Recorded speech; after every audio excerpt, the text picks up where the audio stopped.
Just quickly, because I think there's some things to be said. Most find it inappropriate if anybody else said it.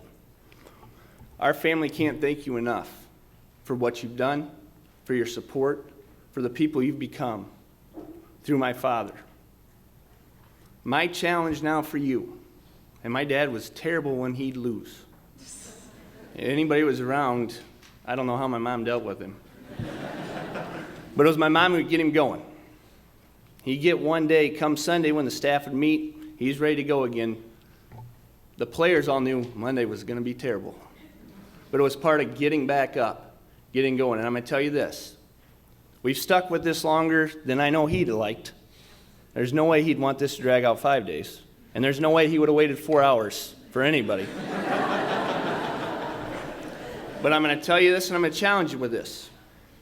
You can be sad the rest of the day. You can be sad the rest of the day. But come tomorrow, once you wake up, it's time to get going. And the way my dad's memory is going to live, and the way we make up for him, there's not one of us here who can make up for what my dad did. There's not one of us here who will be Ed Thomas. But this can be a better place than it was with Ed Thomas. But for that to happen, it's got to come from each one of you. I don't care what your job is, and one saying I'll never forget of my father, no job is too small. No job is too small. So I don't care what you do, what you make. When you step up and you go to work, come tomorrow, you give it everything you got. And if work starts at 8, you make sure you're there at 7:57.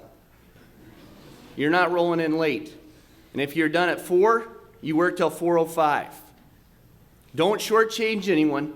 Don't shortchange yourselves. He talked a lot about character. Character is knowing, you doing what's right when no one is looking and no one will know. My father was a great man of character, and something I've taken from him.